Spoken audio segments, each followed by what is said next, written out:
Hi there, traders. This is Brad Gilbert with today's trading action. All right, now the initial euphoria over this Chinese stimulus package looks like the market has really piled into the trade, and we are seeing a bit of a squeeze in the opposite direction, right? And this is not uncommon, but we are seeing this a lot more at the moment.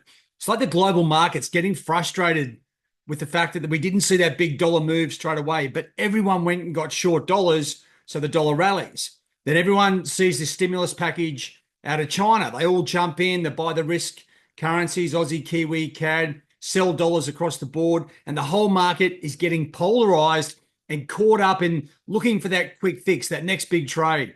But all we're seeing is, you know what, this is sort of like normal market conditions somewhat. We are seeing pullbacks towards these trend lines. And you know what, the Aussie, okay, inflation slightly weaker compared to the last month.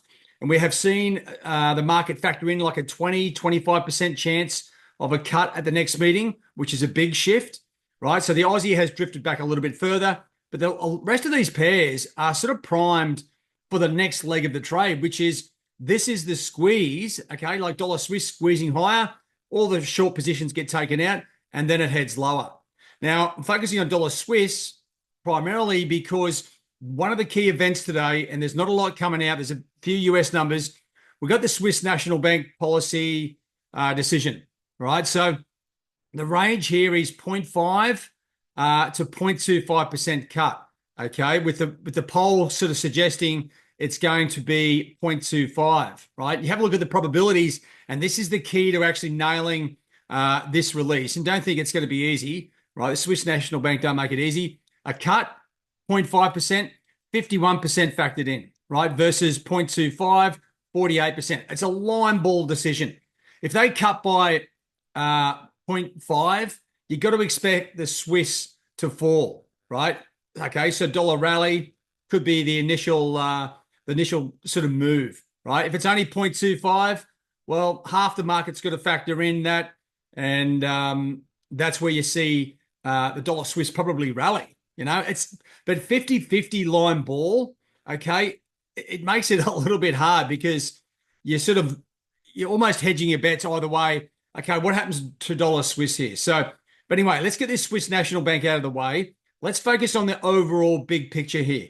And that's when you come back to your daily charts and keep a close eye on, is there any major shifts in the trends here?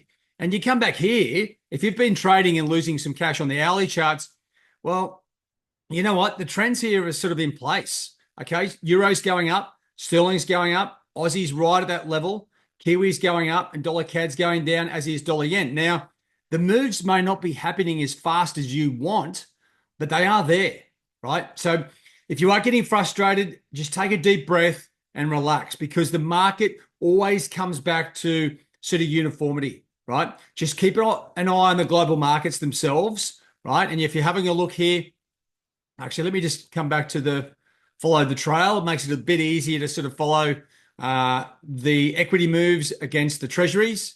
Okay, so US treasuries, where they were pretty much. If anything, the 20 and 30 year just a little bit higher. Okay, but so they're down. You're seeing equities rally, and the clocks have just reset.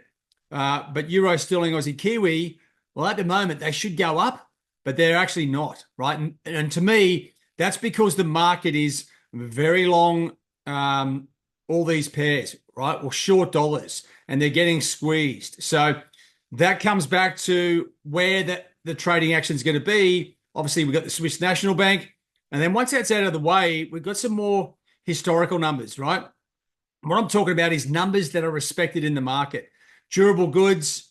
I mean, you got the final GDP numbers. That's usually pretty close to the mark. The initial jobless claims as well. Keep an eye on that.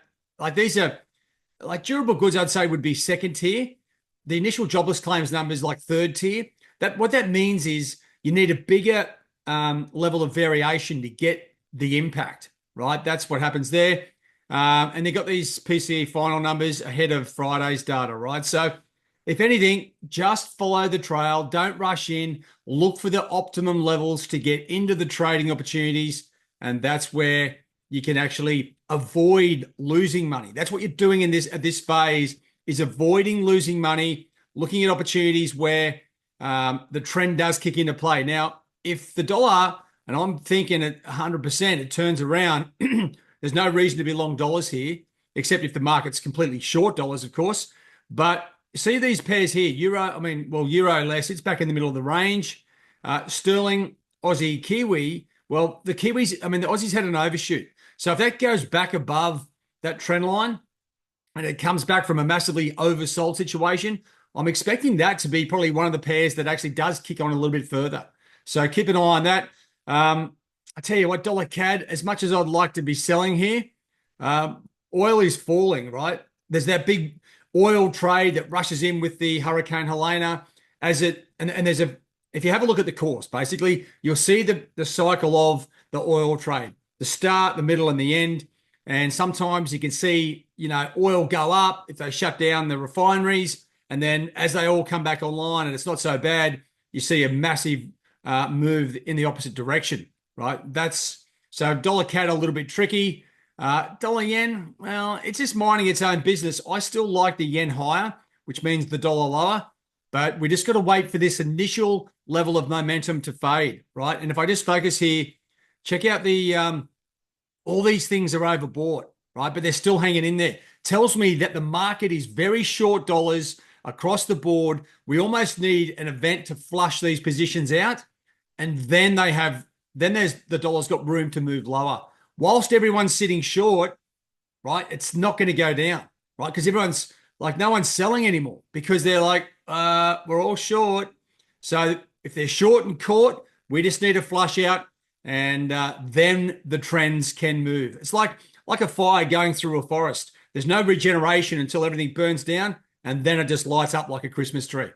Anyway, enough said. That's where we are. Just remain patient and vigilant and look for the good trading opportunities and more specifically, the timing of the trade. All right, guys, have a good one. All the best. Cheerio.